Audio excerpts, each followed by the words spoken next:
الامريكان بدهم يخرجوا من العراق، وقلت لكم انه العراق راح يصير في دربكه كبيره جدا واشعال فتنه طائفيه جديده. القليله القادمه شو اللي بده يصير؟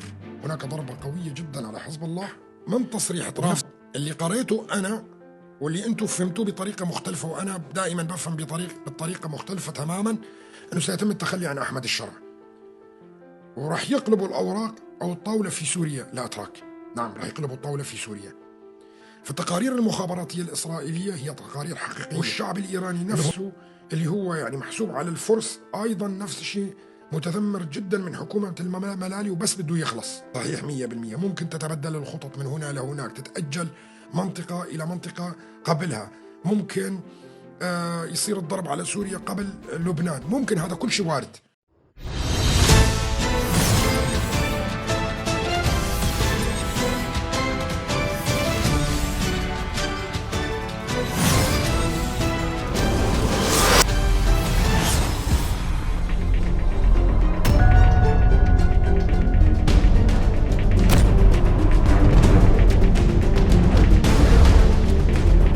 تصريح مهم لترامب يقول فيه: الرئيس السوري الجديد أحمد الشرع يعمل بجد لضمان إقامة علاقات طويلة ومزدهرة بين سوريا وإسرائيل. شو معنى هذا الحديث؟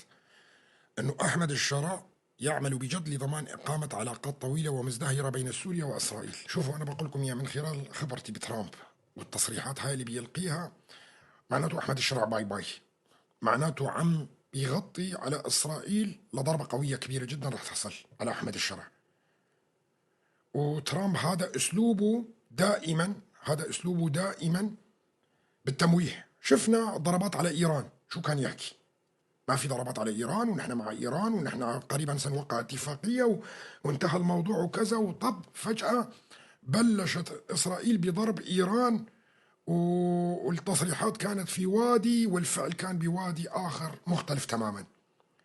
فكل تصريحات ترامب اللي متعلقة حاليا بسوريا وتوقيع اتفاقية مع إسرائيل وكذا، هذا ما له أي أساس من الصحة.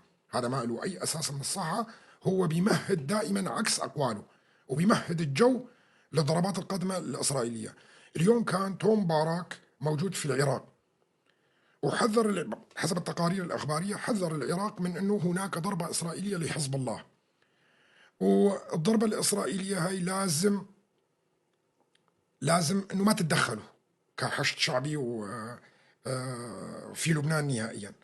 طبعا اللي ظهر للاعلام ما له اي اساس من الصحه. احفظوا هذا الكلام اللي راح اقول لكم اياه.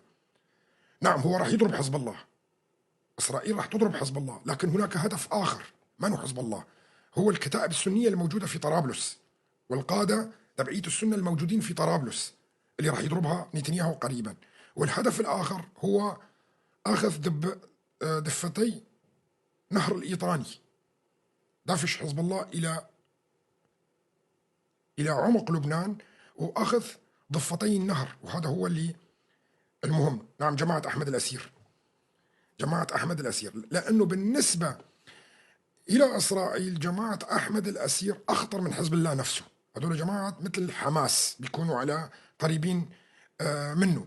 طبعا توم باراك زيارته للعراق وخروج القوات الأمريكية من العراق، وأنا حكيت هذا قبل شهور بحلقات متواصلة جدا، وبداية إعلان أنه الأمريكان بدهم يخرجوا من العراق. وقلت لكم أنه العراق راح يصير في دربكة كبيرة جدا وإشعال فتنة طائفية جديدة.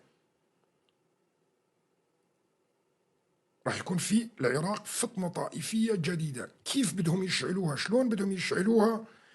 هذا بدنا نشوفه خلال الفترة القادمة. راح أذكركم بشيء مهم جدا. في شهر 11 عام 2011 جاء أوباما إلى الحكم، وكان أحد المبادئ الأساسية في الحملة الانتخابية لأوباما أنه بينسحب من العراق. ونفسها الديمقراطيين، نفسها كان أحد المبادئ الأساسية بالحملة الانتخابية لبايدن الديمقراطي الانسحاب من أفغانستان. طيب، شو اللي حصل بعدها؟ 2011 2012 ظهر 2013 ظهر داعش في العراق، وبلش الحرب على الإرهاب وداعش، ورجعت الولايات المتحدة الأمريكية مرة ثانية بذريعة محاربة الإرهاب وداعش إلى العراق، وأنشأت التحالف الدولي كلياته. هلا في أفغانستان الوضع مختلف، هذا راح يصير بس مو هلا، راح يصير بشيء مختلف تماما. راح تفتح الحرب ما بين أفغانستان والدول المجاورة، على رأسهم إيران وباكستان. وكانت الاتفاقية في عام 2019 اللي وقعت في دوحة بين حركة طالبان والولايات المتحدة الأمريكية، أنه الولايات المتحدة الأمريكية تنسحب من أفغانستان بس تترك كل سلاح. 84 مليار دولار أسلحة أمريكية متطورة جدا تركتها الولايات المتحدة الأمريكية لحركة طالبان. مشان إيش؟ مشان تستخدم حركة طالبان ضد إيران، وأخذت تعهدات بهذا الموضوع تستخدمها ضد إيران وضد باكستان في المستقبل، وعلى الأرجح إيران طبعا، وعلى الأرجح إيران. هلا اللي بنشوفه بالعراق خرجت الولايات المتحدة الأمريكية مرة ثانية. طبعا الأمريكان عم يدفشوا جماعات التكفيرية الموجودة في سوريا والعراقيين أنه يرجعوا إلى العراق. شفنا كمان أنه طلعوا كتير من مخيم الهول العراقيين وعم يرجعوهم كمان للعراق. وهنا مو أنه مسألة مخابراتية، لا، هاي باتفاق مع الحكومة العراقية وعم بيطلعوهم وبيودوهم للعراق. طيب شو اللي احتمالات الواردة بهون؟ وما في غير 3 احتمالين، ما في غيره واحد بس: إشعال حرب طائفية ثانية بالعراق، بس ما راح تكون مباشرة، وممكن تكون مباشر. البداية هو شو؟ هو إشعال الحرب الطائفية في لبنان. شلون الطريقة؟ كيف الطريقة؟ راح نشوف شلون راح تكون الطريقة. لكن نتنياهو سوف يضرب حزب الله بضربة قوية جدا، ويضرب كمان جماعة طرابلس أيضا. والهدف هو كلياته السيطرة على الجنوب السوري جانبي نهر الإيطاني، مع أنه نهر الإيطاني بالأساس ما بكتب القديمة أو التوراة أو التلمود، يعني هي ما لها أراضي في أرض الميعاد، مع أنها مو هاي. لكن الأمن القومي المائي لإسرائيل يتطلب أنه تسيطر على النهر الإيطاني الطرفين، أيضا يتطلب أنه يسيطروا عليه. والخطة هي عبارة عن تهيئة الظروف في الشرق الأوسط للعملية الثانية لإسرائيل، اللي واحدة منها راح تكون في لبنان، الثانية في جنوب سوريا اللي راح تكون في سوريا. وشفنا التحركات اللي بتصير خلال الأيام اللي فاتت، والدعوات ل 280 ألف من الجنود الاحتياط في إسرائيل. هذا معناته في معركة على أكثر من جبهة. أنا هيك بقراها شخصيا، أنا هيك بقراها. المعركة ليست على جبهة واحدة، لا، على عدة جبهات. لذلك طلبوا الجنود الاحتياط 280 ألف. ومثل ما قلت لكم، تصريحات ترامب اللي بيطلع هلا بيقول لك أحمد الشرع رائع وجميل وذكي وكذا، وهو اللي راح يحقق السلام مع إسرائيل، ما هي إلا تمهيد لضربة إسرائيلية، ما هي تمهيد إلا لضربة إسرائيلية جديدة على سوريا وعلى لبنان حتى. فعم بمهد الطريق، يصير هناك ضربة قوية جدا على حزب الله، وبنفس الوقت في ضربة أيضا على الجماعات المتشددة في طرابلس. وسيتم افتعال حرب طائفية في لبنان، طريقة ما هو بالضرورة احنا كلياتنا بنعرف، لأنه ما تستطيع أن تعرف هذا، ومستحيل. الشيء الآخر، راح تجتاح إسرائيل جنوب لبنان، وحتى المناطق المتبقية بإيد حزب الله، وهاي راح تطلع من إيدهم، فيضطر حزب الله بالذهاب نحو الشمال أكثر. وهنا بده يفتعل وقتها الحرب اللي راح تصير السنية الشيعية في لبنان. طبعا هذا كلام موجه لأخواننا الدروز الموجودين أيضا في لبنان، لأنه الكل تسلح. شوف، الكل تسلح، جماعة طرابلس تسلحوا، الأخوة الدروز اللي موجودين في لبنان تسلحوا، المسيحيين تسلحوا، الكل واقف الآن لحتى يشوف شو بده يصير. وهي الحرب الأهلية أنا كنت أتوقعها في بداية ضرب لبنان بالبداية، بتتذكروا لما حكيت لكم انه في حرب اهلية قادمة على لبنان وراح تكون حرب طاحنة، واللي راح تؤدي الى تقسيم لبنان، اللي راح تؤدي الى تقسيم لبنان بشكل كبير وسقوط اتفاقية الطائف. وهي اعتقد انه بتتذكروها، موجودة في اليوتيوب، هذا الكلام موجود في اليوتيوب، اذا بترجعوا له كله موجود في اليوتيوب، وتحدثت عليه مطولا. حاليا اللي راح يحصل، اللي حكيت عنه خلال الشهور اللي فاتت كلها، راح يتنفذ الان. ودائما كنت اقول لكم كلام هام للغايه، انه لا تسالوني عن التوقيت، المخطط هكذا، لكن التوقيت ما بعرف، بيسووه هلا بيسووه بعدين بعد فتره حسب الظروف. هاي امور متعلقه بالدول ومتعلقه بالمخابرات. خلال الفتره القادمه راح نشوف تحركات، خصوصا انسحاب الولايات المتحده الامريكيه من العراق راح يمهد الطريق لهذا الموضوع، لانه نحن راح نشوف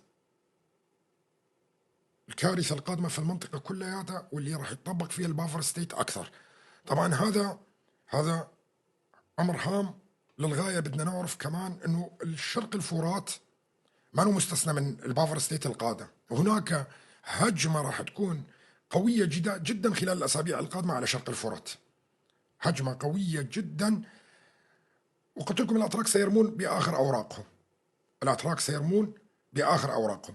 هلا من تصريح ترامب اللي قريته أنا واللي أنتم فهمتوه بطريقة مختلفة، وأنا دائما بفهم بالطريقة مختلفة تماما، أنه سيتم التخلي عن أحمد الشرع، أنه سوف يتم التخلي عن أحمد الشرع. نعم، عندما يخرج الرئيس الأمريكي ويتحدث بهذه الطريقة، أنا أفهم من كلامه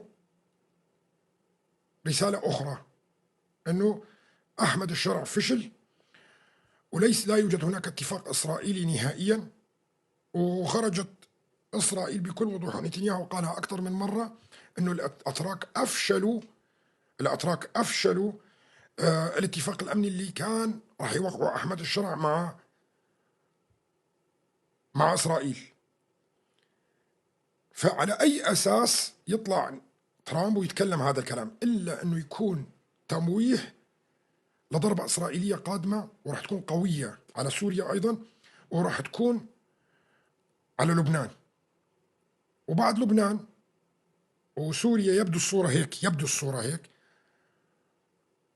راح يكون إشعال الحرب الطائفية في العراق مرة أخرى. وبدي أرجع أذكر بموضوع مهم للغاية، خلال الأسابيع القادمة راح تكون هناك هجمة قوية على شرق الفرات من الكتائب السوركية، حسب التحضيرات الميدانية اللي بتصير على الأرض، وحسب المعلومات الواردة، وحسب التحركات العسكرية اللي بتصير والتقارير اللي بتخرج من هناك تحركات عسكرية، ويبدو أنه مرحلة كسر عظم. وهاي الحرب اللي تحدثت عنها هي حرب مهمة للغاية. ليش؟ لأنه هون راح يتثبت مين على الأرض، وترسم الخرائط، وراح ترسم الخرائط حقيقة. وهاي الحرب حرب وجودية اللي راح تحصل. يا أما الأتراك سوف ينكسرون بشكل نهائي ويخرجون حتى من سوريا، وأنا بقول لكم إياه، ويا أما الأتراك سينجحون في المخطط تبعهم. طبعا أنا بأكد لكم الأتراك لن ينجحوا، وراح يعتمدوا على أشياء كثيرة راح تصير بداخل شرق الفرات. يعني هناك خطة بالتوجه مباشرة إلى مخيم الهول. أنا بدي أشرح لكم شوي الخطة إنه شلون بده يصير. تحريك من الداخل، هجوم من ريف الرقة باتجاه بشكل سريع لمخيم الهول، وبالتعاون مع عناصر داعش اللي موجودين وخلاياهم في المنطقة.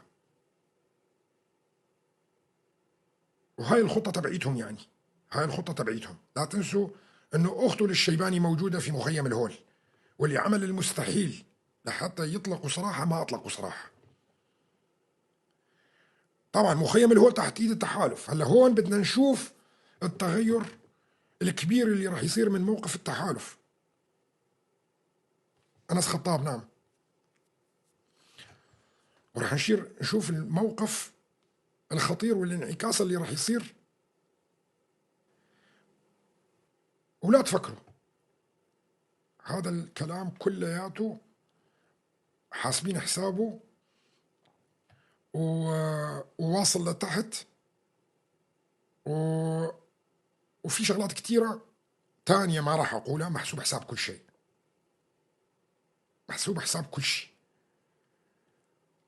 لكن لازم تكونوا جاهزين، لأنه خلال الأسابيع القادمة، أسبوع أسبوعين 3 ما بعرف، لكن هناك هجمة راح تكون كبيرة جدا بتوجيه من تركيا نحو شرق الفرات، بتوجيه من تركيا نحو شرق الفرات، ويتم التحشد إلها حاليا.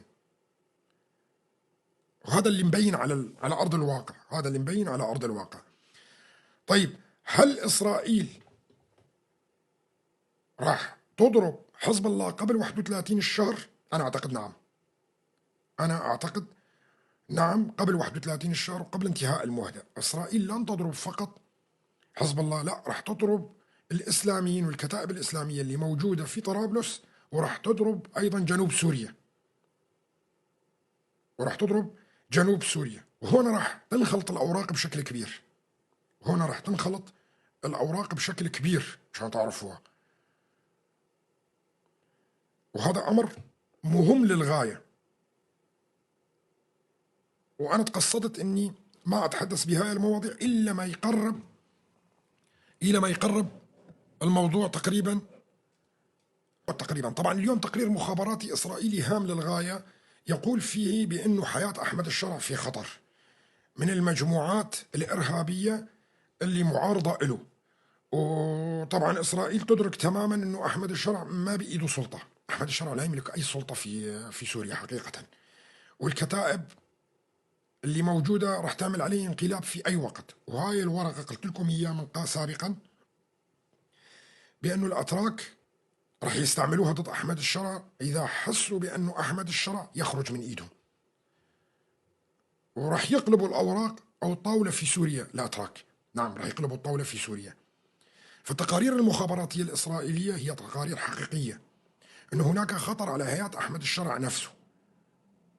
وإذا طبعا التقارير المخابراتية الإسرائيلية تتحدث بهذه الطريقة، إذا أنه أحمد الشرع حصل عليه الانقلاب، يعني هناك مواجهة مع إسرائيل كبيرة جدا، فلذلك إسرائيل تتحشد وتجهز نفسها لمواجهة الكتائب الإسلامية اللي راح تتوجه كلياتها نحو الجنوب السوري، راح تتوجه نحو الجنوب السوري.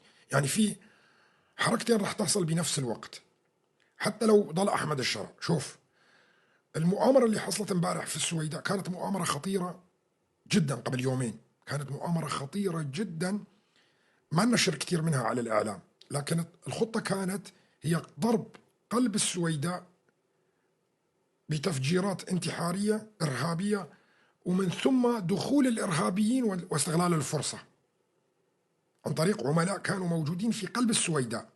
لكن الحرس الوطني في السويداء استطاع التعامل معهم بشكل سريع وكشف المخطط، فكان مجهز أنه تدخل سيارات مفخخة وتفجيرات انتحارية وتعمل لبكة كبيرة في قلب السويداء، ينتهز الفرصة جماعة الجولاني وجماعة ال 11 ينتهزوا الفرصة ويدخلوا من خاصرة السويداء وينهوا مسألة السويداء ويصعبوا الأمر على إسرائيل وقتها بشكل كبير. لكن تم اكتشاف المؤامرة، وأنا بدي أقول لكم إياها لأنه حتى الأخوة في السويداء ما حكوا عن الموضوع. المؤامرة كانت أكبر مما تتخيلوا بكتير. المؤامرة كانت سقوط السويداء بشكل كامل حقيقة، لكن الفطنة اللي كانت موجودة والأخوة في السويداء كانوا صاحيين بشكل كبير، فسقطت المؤامرة ووئدت قبل أنه تبلش. وهي حقيقة. طبعا ليش بحكي لكم الكلام هذا؟ لأنه كان المخطط أنه ينهوا السويداء بالحركة اللي حصلت ويتوجهوا لشرق الفرات. بعد ما ينهوا السويداء بالطريقة هاي، وما راح تقدر تعمل إسرائيل شيء لأنه دخلوا جوا وحصل اللي حصل وإيش بده، يعني بده إسرائيل تضرب هون وتضرب هونيك، لكن خلص السويداء بتكون راحت، بدها تخصف من الجو إسرائيل، ما راح تقدر تعمل أكثر من هيك يعني. فكان المخطط أنه بعد ما ينتهوا من السويداء يتوجهوا مباشرة لشرق الفرات، فكان التحشيد جاهز بشرق الفرات، وخصوصا في جبهات المقابلة للرقة.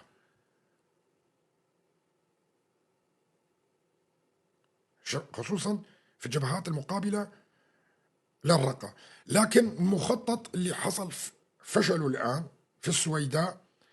هل يا ترى راح يتابعوا المخطط على شرق الفرات؟ أعتقد نعم، لأنه هدول أغبياء كتير وحمير، وراح يستخدموا آخر الأوراق تبعيتهم، راح يستخدموا آخر الأوراق تبعيتهم. طبعا قلت لكم الحرب القادمة هي حرب وجود، يا أما أن تكون يا أما أن لا تكون، بالنسبة لكل مكونات الموجودة في شرق الفرات، وعلى رأسهم الكرد أيضا. وهذا أمر مهم للغاية أنه نحطه في الحسبان، نحطه في الحسبان. طبعا مثل ما قلت لكم الحرب قادمة سواء في لبنان سواء في العراق، لكن راح يكون المسألة أنه خطوة وراء خطوة. أنا كنت أتوقع أنه ممكن تكون على إيران بالبداية، أنه ضرب رأس الأفعى أول شيء، وبعدين يضربوا الأزرع، وهاي يبدو أنه لا، مو هيك، لأنه أنا قلت لكم مين قبل مين راح يضربوا، هذا ما هو معروف يعني. لكن الآن بدأ بشكل وضوح ذهاب توم بارك إلى العراق، وطلب، وتقارير المخابراتية اللي بتطلع من إسرائيل، وطلب إسرائيل خلال الشهرين القادمين 280 ألف جندي احتياط بالالتحاق بالجيش الدفاع الإسرائيلي. هذا أعطاني انطباع بأنه المسألة راح تكون سريعة جدا في لبنان وسوريا، وحتى كردستان العراق في مرحلة خطرة جدا بالأيام القليلة القادمة. نعم، إذا اشتعلت الجبهة في لبنان واشتعلت الجبهة في سوريا وحصلت فيها حرب طائفية مرة تانية في العراق، وهذا هو اللي راح يصير فعلا، ما راح تكون كردستان مستثنى، ما راح تكون كردستان مستثنى أبدا. والحرب القادمة الطائفية راح تكون طاحنة في العراق، أنا بقول لكم إياه، راح تكون طاحنة بشكل كبير. والأمريكان لن يتدخلوا هاي المرة، ما راح يتدخلوا، راح يتركوا الاقتتال يتوسع أكثر، لأنه الأمريكان بالأساس تقارير المخابراتية اللي طلعت بعد عام 2019 اللي قالت انه الامريكان تسرعوا، كان لازم يتركوا داعش اكثر في العراق لحتى يوصل لبغداد. لكن الداعش المشكله انه توجه لكردستان، كان بده كردستان وبده كركوك قبل بغداد، وهذا الخطا اللي خلى الولايات المتحده الامريكيه تتدخل قبل اوانها، وهذا اللي حصل. لو انه داعش متوجه فعلا الى دمشق والى بغداد ما كان تدخلوا الامريكان، ما كان تدخلوا الامريكان ابدا. لكن داعش توجهت الى وين؟ توجهت الى روجافا كوباني، وتوجهت ايضا الى كركوك واربيل، وهون خرجوا عن القواعد اللي مرسومه لهم بالنسبه للغرب. فلذلك مباشره الولايات المتحده الامريكيه عملوا تحالف دولي وحاربوا الدواعش. وهذا حقيقه اتوقع انه ما حدا بيخالفني الراي فيها نهائيا، ما اتوقع انه حدا بيخالفني الراي. فالحرب القادمه نعم ما راح يكون فقط على العراق، لا، راح يكون أيضا له آثار على كردستان بشكل أكيد. طيب السؤال، إذا صارت حرب طائفية في العراق، هنا راح تتسكر المنافذ الموجودة على كردستان مثل فترة 2014 لما 2015 لما داعش سيطر على المناطق السنية كلياتها. هنا راح يضطر كردستان أنه يرجع مع الأتراك، وعندهم علاقات جيدة مع الأتراك بحيث ما عندهم معابر سوى مع إيران ومع تركيا. طبعا إيران كمان الوضع مزري بشكل كبير في الداخل، مسألة الإشعاعات النووية ومسألة التلوث اللي موجود، والتحضيرات اللي عم تحصل في داخل إيران أيضا لثورة ممكن تشتعل في أي وقت في إيران خلال الفترة القادمة. وممكن تكون الثورة اللي بتشتغل في إيران مترافقة مع ضربات لبنان، لأنه هنا ممكن تشجع الشعب الإيراني أكثر، ووقتها يقوم على الحكومة الإيرانية، لأنه التحضير لثورة داخل إيران ماشي على قدم وساق، وصار لهم 4 أشهر 5 أشهر بيحضروا على ثورة داخل إيران، وحقيقة هاي.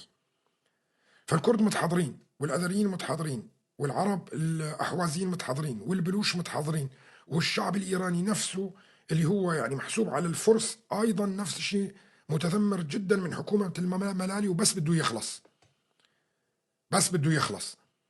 وطبعا هيئت ظروف إسرائيل بضرب إيران. يعني شوفوا، لو مستمرة إسرائيل في ضرب إيران ترى ما كان يجيب نتيجة كبيرة. الهدف كان هو إضعاف الحكومة المركزية والأجهزة المخابرات اللي موجودة في إيران والتوقف، وهذا كان هدف إسرائيل. لأنه إسرائيل لو تستمر ما يقوم الشعب، لا تستطيع إسرائيل قلب نظام الحكم اللي موجود في إيران.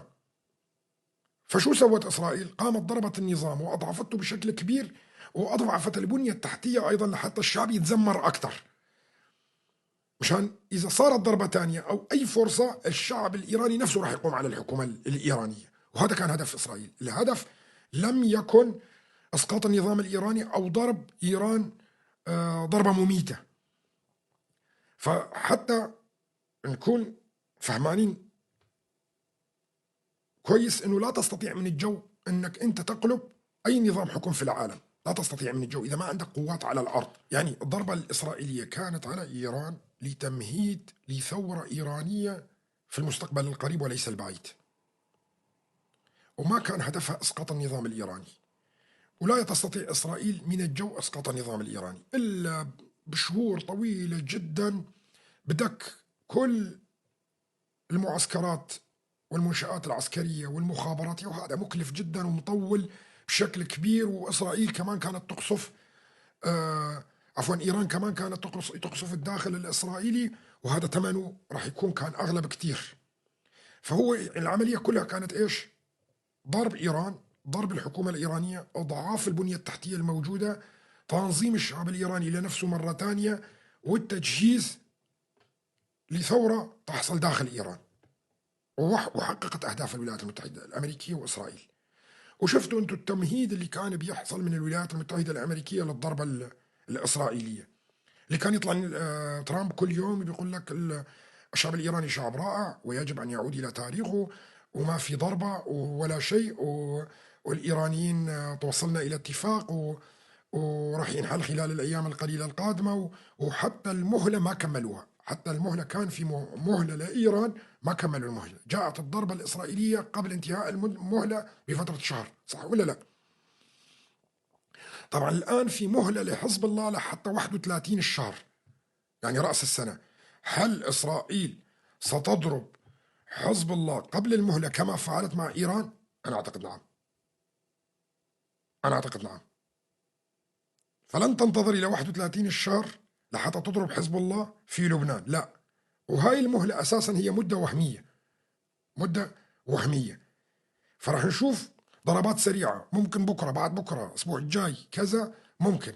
وإسرائيل إذا أسرعت في ضرب لبنان وضربت طرابلس أيضا وضربت الجنوب السوري أيضا، هذا شو بده يصير؟ بده يأخر الضربة اللي بتحلم فيها تركيا لشرق الفرات. هذا راح يأخر الحرب اللي بدها تصير. ليش؟ لأنه راح تخلط الأوراق كلها في المنطقة، وأنا أعتقد راح تسوي هيك إسرائيل. وأنا أعتقد أنه راح تعمل بهاي الطريقة اللي عملت فيها بالأساس مع إيران. وأعتقد أنه كل الأخوة الموجودين تثقون بمدى كلامي ومدى التفكير، بس هذا ليس بالضرورة أنه كل شيء يطلع صح. طبعا خلال السنوات اللي فاتت كلياتها من الصعب إقناعكم أنه ممكن يطلع شيء غلط معي أنا صلاح الدين، وهذا أنا بتفهم هذا الأمر لأنه أغلبه طلع بمحله، لكن مو بالضرورة أنه يطلع كل شيء بالتفاصيل الدقيقة دقيقة صحيح 100%. ممكن تتبدل الخطط من هنا لهناك، تتأجل منطقة إلى منطقة قبلها، ممكن يصير الضرب على سوريا قبل لبنان، ممكن هذا كل شيء وارد. لكن المخطط العام نحن بنعرفه، وخلال السنوات الماضية كلياته مين كان يصدق انه الجنوب السوري كله فعلا راح يروح؟ كان في واحد يطلع قبل 5 و6 سنوات و4 سنوات كان يقول لكم الجنوب السوري رايح، السويداء راح تكون تابعة لإسرائيل. حتى اخواننا الدروز اللي كانوا يسمعوني ما كان راح يصدقوا ابدا، ما كان راح يصدقوا بوقتها، مستحيل. هم الجماعة القومية العربية والعدو الإسرائيلي ومحور المقاومة وكذا، ما كان راح يصدقوني. بس انتم المتابعين انتم بتعرفوا هذا الكلام كلياته، وياما حدا تحدثت عن انه جنوب السوري كلياته رايح، وتحدثت بالخرائط عن حدود الأردن ويجب إغلاقها، وتحدثت فيه عن المعابر الاقتصادية اللي ترسم للمنطقة، وقلت لكم خلال السنوات القليلة القادمة اللي راح تتبين لكم الصورة.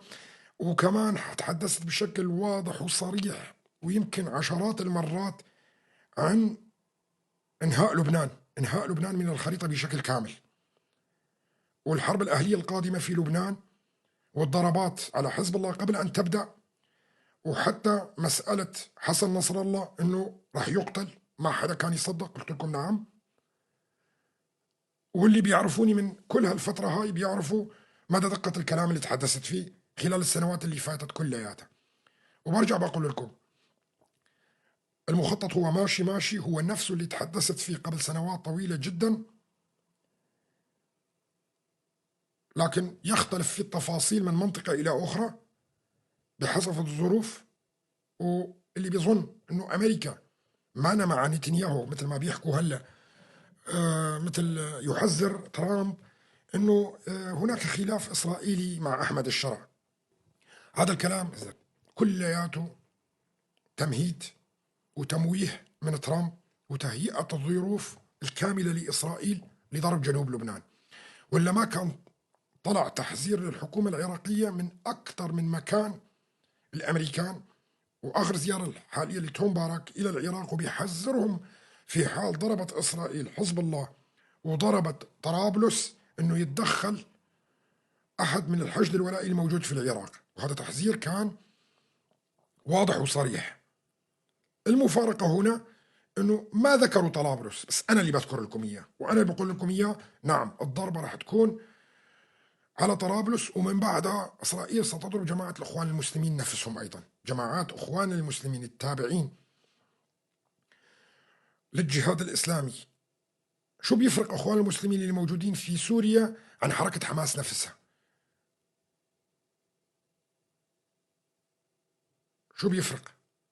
شو بيفرق الإخوان المسلمين اللي موجودين في سوريا عن حركة حماس؟ ما بيفرق. ومستحيل تسمح الإمارات والمملكة العربية السعودية، وعلى فكرة الحرب اللي شايفينها أنت كلياتها واللي راح تعملها إسرائيل على لبنان وعلى سوريا كلياتها تمويل سعودي إماراتي. نعم، تمويل سعودي وإماراتي. وروحة محمد بن سلمان للولايات المتحدة الأمريكية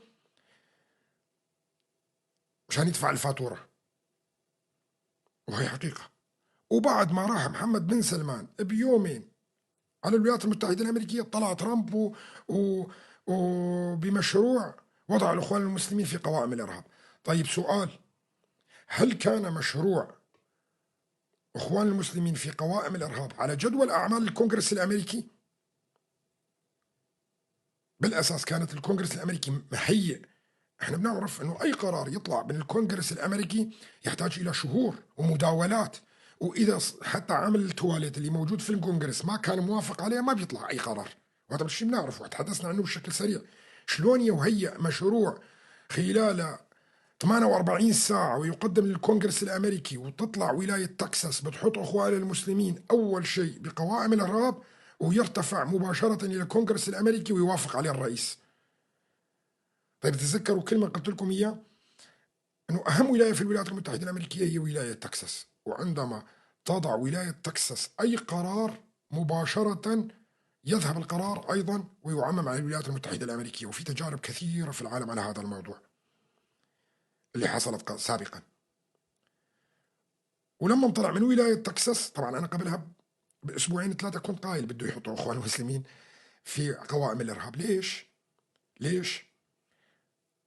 ليش قلت لكم قبل حتى ما يروح ابن سلمان وقبلها بأسابيع أنه حركة إخوان المسلمين ستوضع، لأنه لا يمكن تنفيذ المشروع من دون وضع حركة الإخوان المسلمين في قوائم الإرهاب.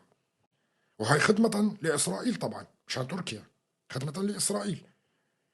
فجيت أنا وقلت لكم أنا بشوف أنه حركة إخوان المسلمين رح توضع بالإرهاب، لكن حقيقة أنه تنفذ بشكل سريع. يعني ما فات أسبوعين راح محمد بن سلمان على الولايات المتحدة الأمريكية، بعدها بيومين مباشرة ولاية تكساس بتحط حركة إخوان المسلمين في قوائم الإرهاب، وبعدها بيومين ثلاثة طب الكونغرس الأمريكي على جدول أعماله وضع حركة إخوان المسلمين في قوائم الإرهاب وتوسيع القائمة. لحد الآن عم حطوه بشكل مبدئي وبلشوا بتوسيع القائمة، فصاروا يختاروا إخوان الأردن، إخوان مصر، إخوان الجزائر، إخوان الكذا، وعم بيزيدوا بالقائمة يوم ورا يوم. طبعا اللي ما بيعرف البرجوازية الإسلامية بيكون عنده مشكلة كبيرة جدا في فهم السياسة، لأنه حركة الإخوان المسلمين تمثل البرجوازية السياسية الإسلامية. شلون؟ شوف، أغنى أغنياء العرب اللي موجودين هم زعماء حركة إخوان المسلمين، أصحاب الشركات والاستثمارات اللي موجودة في أوروبا، موجودة في الولايات المتحدة الأمريكية، موجودة في كل مكان، واللي بيمولوا كل مشاريع إخوان المسلمين في الدول العربية كلها، سواء كان في مصر ولا كان في سوريا ولا في أي مكان. فوضعهم في قوائم الإرهاب هذا راح يشلهم اقتصاديا. هنا بيسموها البرجوازية الإسلامية. يعني شوف، اليمين ليس بالضرورة أنه يكون يمين قومي متطرف، لا، اليمين حتى ممكن يكون يمين ديني متطرف. وعندما يلتحم اليمين الديني المتطرف مع الرأسمالية العالمية، هنا صارت اسمها البرجوازية الإسلامية.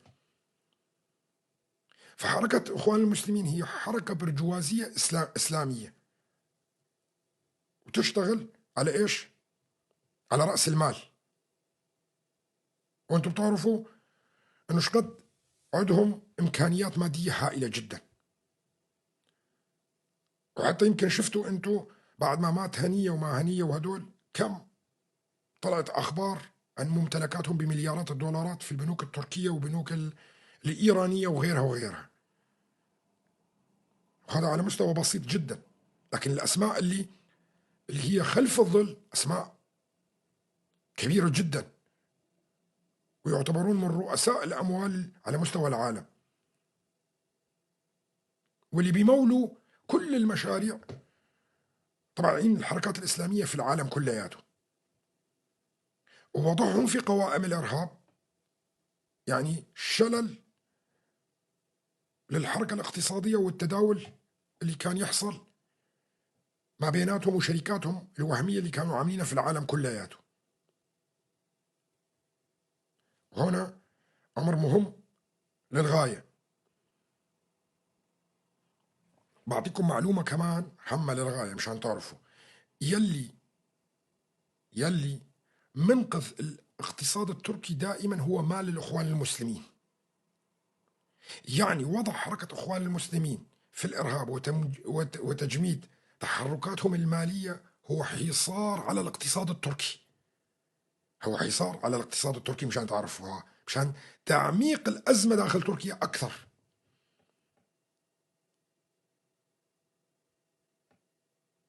وهذا لأول مرة بكشف نقطة مثل هيك مشان بس أنتم متابعيني يعرفوا ويفهموا شو معنات وضع إخوان المسلمين في قوائم الإرهاب. المسألة ليست عسكرية بقدر ما هي مالية، وهو حصار على تركيا نفسها، هو حصار على تركيا نفسها، لأنه دائما المنقذ للاقتصاد التركي هم جماعة الإخوان المسلمين وأصحاب المشاريع والشركات اللي موجودة في تركيا وخارج، واللي بيدعموا الاقتصاد التركي.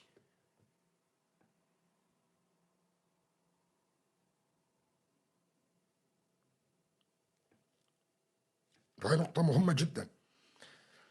وطبعا وضعهم في قوائم الإرهاب راح يسوي الآن تحالف عربي غربي جديد مشابه للتحالف الدولي اللي حارب في داعش، وراح يدخل في دول عديدة. مين؟ مصر، أردن، هدول اللي بيعانوا من اخوان المسلمين دائما. طبعا الامارات والسعوديه هذا بنعرف.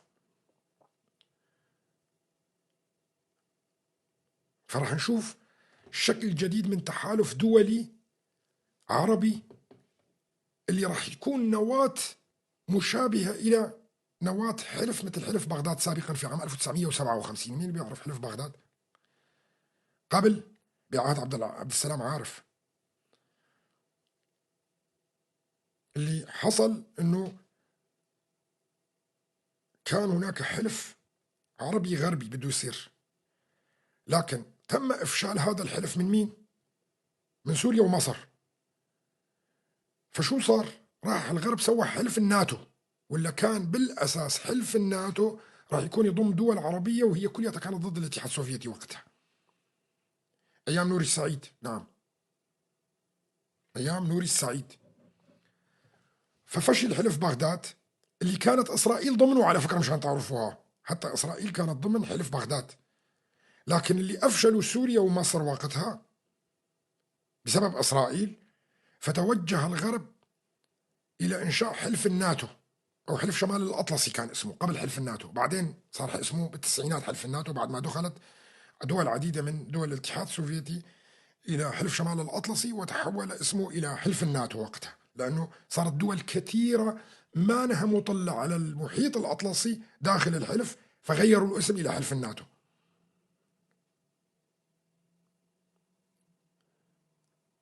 وهلا بدنا نشوف حلف جديد واستغناء عن تركيا في الحلف الجديد، لانه تصريحات بختشلي كانت خطيره جدا خلال الايام اللي فاتت، واللي تصريح اللي قال نحن نستطيع ان نغير تحالفاتنا مع الغرب اذا ضغطوا علينا بشكل كبير، ونروح نعمل تحالف جديد ما بيننا وما بين الصين وروسيا ودول اخرى. واليوم كان في اجتماع ما بين الروس والصينيين على هذا الموضوع.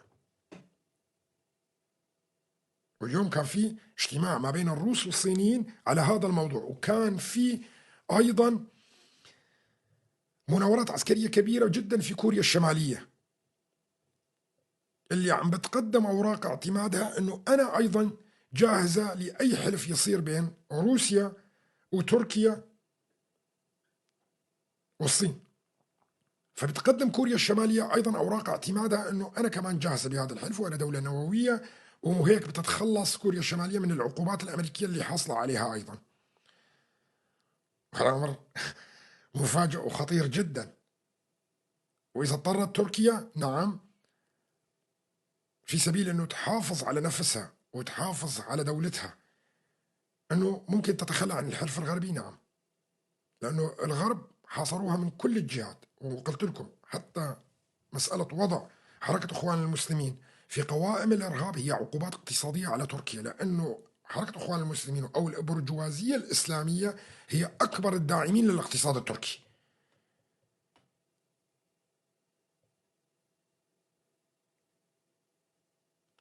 لكن هل يا ترى الروس رح يدخلوا بهذا الحلف إذا قدمت الولايات المتحدة الأمريكية كعكة محرزة في أوكرانيا؟ لا، الروس رح يتجهون مع الغرب لخنق تركيا أكثر وسحب المعابر المائية اللي بإيد الأتراك. يعني إذا شفتوا روسيا انقلبت وصارت مع الحلف الغربي ضد تركيا، لا تستغربوا أبدا، لا تستغربوا أبدا. ما بيهم الروس الصين، مشان تعرفوا ما يهم الروس هي إيش؟ البحر الأسود، المعابر المائية، وبيهمها أنه تبيع الغاز لأوروبا. الروس بيهمها أنه ترجع تعيد تبيع الغاز لأوروبا.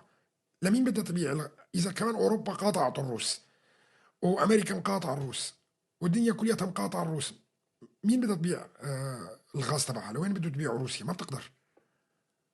الدول العربية بالأساس لها غاز، وهاي للصين. الصين بتاخذ من إيران ومن مكانات تانية وما بتاخذ من روسيا، ما عندها غير الصين فقط. لذلك مو من مصلحة روسيا أنه دائما تبقى بالعقوبات ودائما تبقى بحروب حتى مع أوكرانيا. الهند ما بتاخذ، الهند حليفة الولايات المتحدة الأمريكية وإسرائيل. الهند هي حليفة إسرائيل والولايات المتحدة الأمريكية، وهي جزء من المعابر الاقتصادية اللي بدها تحصل. فلذلك الروس من مصلحتهم انهاء حرب اوكرانيا، لكن بمكاسب طبعا. يعني كمان من مصلحة الروس اول شيء يرفع عليهم العقوبات، يدخلون الى نظام السويفت مرة ثانية، وبيصيروا بيصدروا الغاز تبعهم لاوروبا. ومهم جدا انه كمان انه ما يصير عليها حصار من المعابر المائية الموجودة في العالم كلياته. وحققت جزء من اهداف المهمة لها في اوكرانيا.